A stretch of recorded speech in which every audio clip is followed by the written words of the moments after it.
क्या लोकतंत्र सच में जिंदा है या सिर्फ किताबों में बचा है? जब बम गिर रहे हो, मिसाइलें दाड़ रही हो, उसी वक्त अगर लाखों लोग सड़कों पर उतरकर अपनी ही सरकार के खिलाफ खड़े हो जाए तो इसे क्या कहेंगे यार? साहस या बगावत? अमेरिका में 80 लाख लोग युद्ध के खिलाफ सड़कों पर उतर आए हैं और ये वही देश है जो इस जंग को लीड कर रहा है। क्या ये संकेत है कि जंग सिर्फ मैदानों में नहीं, अब जनता के दिलों में भी लड़ी जा रही है? जानने के लिए देखिए हमारी ये रिपोर्ट। जंग का 5वां हफ्ता चल रहा है और हर गुजरता दिन हालात को और ज्यादा खतरनाक बना रहा है। ऊपर आसमान में मिसाइलें गरज रही हैं, जमीन पर टैंकों की हलचल है और इसी बीच एक तीसरी लड़ाई भी शुरू हो चुकी है जो सड़कों पर लड़ी जा रही है, अमेरिका की खुद की गलियों में। अमेरिका में जो हुआ उसने पूरी दुनिया को चौंका दिया है। 50 राज्यों में 3300 से ज्यादा शहरों में 80 लाख से ज्यादा लोग सड़कों पर उतर आए हैं। ये लोग किसी दुश्मन देश के खिलाफ नहीं बल्कि अपनी ही सरकार के खिलाफ नारे लगा रहे हैं। नो वॉर नो किंग्स जैसे नारे सिर्फ एक शब्द नहीं थे बल्कि उस गुस्से का विस्फोट है जो लंबे समय से भीतर सुलग रहा था। अब सवाल उठता है कि जब कोई देश युद्ध लड़ रहा होता है तो उसी देश के लोग उसके खिलाफ क्यों खड़े हो जाते हैं? इसका जवाब है इतिहास। वियतनाम युद्ध, इराक युद्ध और अफगानिस्तान, हर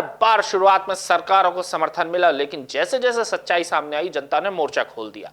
आज वही पैटर्न एक बार फिर दोहराया जा रहा है। अमेरिका के भीतर लोग खुलकर कह रहे हैं उन्हें फिर से एक ऐसी जंग में का कोई साफ अंत नहीं है। उन्हें शक है कि इस बार भी सच छुपाया जा रहा है और जंग की असली कीमत जनता से वसूली जाएगी। इसी बीच मिडिल ईस्ट में हालात और ज्यादा विस्फोटक हो चुके हैं। ईरान अब सिर्फ जवाब नहीं दे रहा है बल्कि रणनीतिक तरीके से पलटवार कर रहा है। होर्मुज स्ट्रेट पहले ही संवेदनशील बना हुआ है, लेकिन अब अल मंदेब जैसे अहम समुद्री रास्तों पर भी खतरा मंडराने लगा है। अगर ये दोनों रास्ते प्रभावित होते हैं तो दुनिया की आधी से ज्यादा तेल सप्लाई पर असर पड़ सकता है। इसका असर साफ दिखने लगा है तेल के दाम पर। ये तेल के दाम बढ़ रहे हैं, बाजार गिर रहे हैं और भारत समेत कई देशों की अर्थव्यवस्था दबाव में आ चुकी है। इजराइल ने अपने रक्षा बजट को बढ़ाने का प्रस्ताव रख दिया है जो इस बात का संकेत है कि ये जंग लंबी चलने वाली। वहीं यमन के हूती विद्रोहियों का खुलकर ईरान के समर्थन में आ जाना इस संघर्ष को और बड़ा बना दे रहा है। अब ये सिर्फ दो देशों की लड़ाई नहीं रही बल्कि एक ऐसा क्षेत्रीय संघर्ष बन चुकी है जो कभी भी वैश्विक युद्ध का रूप ले सकता है। और सबसे खतरनाक संकेत ईरान के भीतर से आ रहा है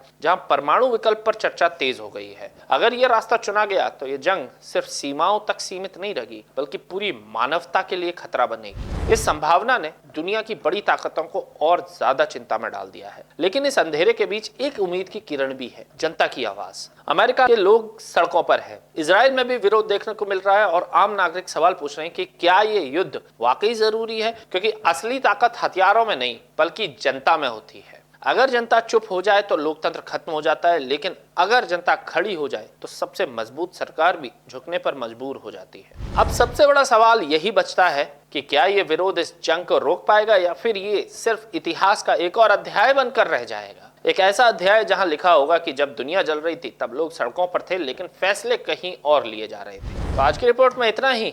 मैं आपसे मिलूंगा कल एक नई रिपोर्ट के साथ। तब तक आपके दिल में अगर जियोपॉलिटिक्स के लिए कोई सवाल हो तो मुझे कमेंट्स में बताएं और फॉलो करें राजीव टाइम्स।